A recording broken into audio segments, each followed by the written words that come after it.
Jake Paul versus Mike Tyson is easily the most highly anticipated fight of the year, maybe even in history. One of the biggest villains on the internet, Jake Paul goes head-to-head with the hero in this story. One of the most legendary fighters of all time, Mike Tyson. Everyone was backing Mike Tyson as the man that they wanted to see win, and the man that they thought would end up coming out on top in this fight. However, the unfortunate reality of this fight is that Mike Tyson never stood a chance. Now, before you grab your pitchforks and skewer me alive, let me explain to you exactly why Mike Tyson was destined to lose this fight and disappoint audiences all around the world.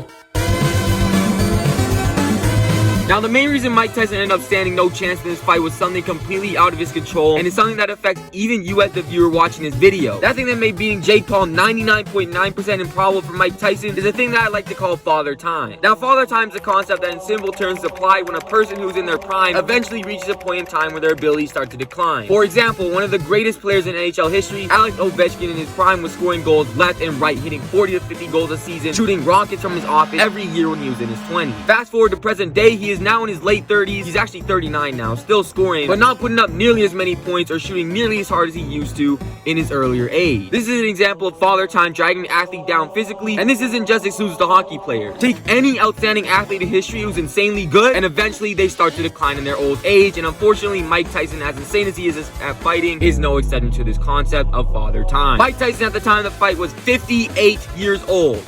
Let me say that again.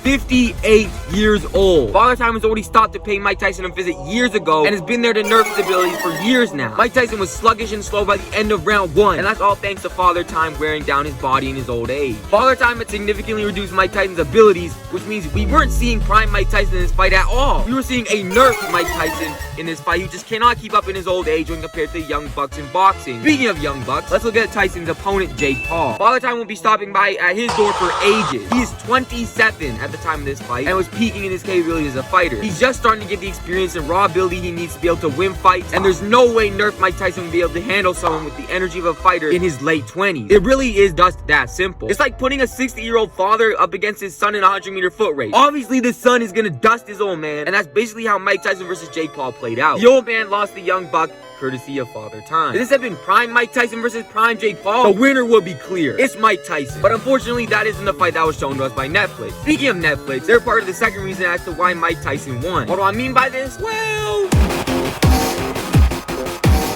the other main reasons for Mike Tyson's inevitable loss comes from the combination of two reasons that go hand in hand together. Those reasons being the pre-planned storyline, and that Mike Tyson's losing is the best outcome for big businesses to generate more money in the future. Starting at point A to least to point B is the storyline. If we examine the internet and what people wanted to see from this fight, they wanted to see Jake Paul get his ass beat, plain and simple. They wanted to see Mike Tyson knock Jake Paul's evil ass out. They wanted Mike Tyson to play hero in this story and take down the villain that is Jake Paul. Unfortunately, this isn't how the story goes, as KSI would say. I feel like the story was planned to end in a Mike Tyson loss. Put on your tinfoil hats and buckle up, because this reason is definitely a theory. Mike Tyson was destined to lose before the fight even started, not just because of his physical capabilities, but because the outside influence of the event organizers planned the story to end with him losing. Don't believe me? Well, let's just look at the facts, shall we? Remember how I said people wanted to see Mike Tyson knock out Jake Paul? Well, I left out the fact that people are willing to pay top dollar to see this happen. See what I'm getting at here? There is money to be made off of people who want to see a fighter beat the shit out of Jake Paul, and the event organizers know this for a fact. If Tyson wins and drops Jake Paul, then that means that this urge has been fulfilled, leading to this money exploit to be essentially be destroyed. However, if you slate Tyson to lose the fight instead of win, this need to see Jake Paul get destroyed doesn't get diminished, meaning that business can find another top-tier big-name fighter to take Tyson's place in another one of these Jake Paul fights to generate even more revenue off this thing that people want to see. By pre-staging the winner and loser of this fight, they can redo this exact same loop all over again. Take Jake Paul, put him up against some celebrity fighter, people want Jake Paul to get KO'd, people pay to see Jake Paul get KO'd, organizers plan Jake Paul to win, fans get outraged that he didn't get his ass beat hard enough, and business plan the next Jake Paul fight to exploit the urge to see Jake Paul get dropped. The people bite the bait, and the cycle continues to make the most money. Mike Tyson didn't just lose because he's old. He was most likely slotted to lose from the start by the organizers to keep this perpetual storyline going in order to continue to exploit viewers for money. Because at the end of the day, the businesses don't care about the outcome of the fight itself. They care about how much the fight itself can take out of people's wallets and how many times they can do so. Caught up in this whole shtick was Mike Tyson, and in this story, he was paid somewhere along the lines of $20 million. So he's slated to lose in order to keep the exploitation train running so that Jake Paul fights can continue to generate maximum revenue for as long as possible.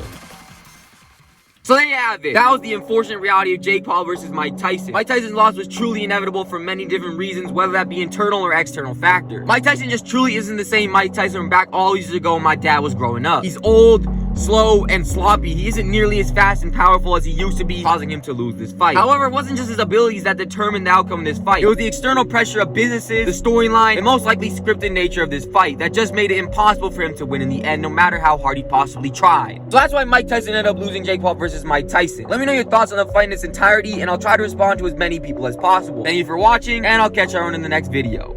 Peace!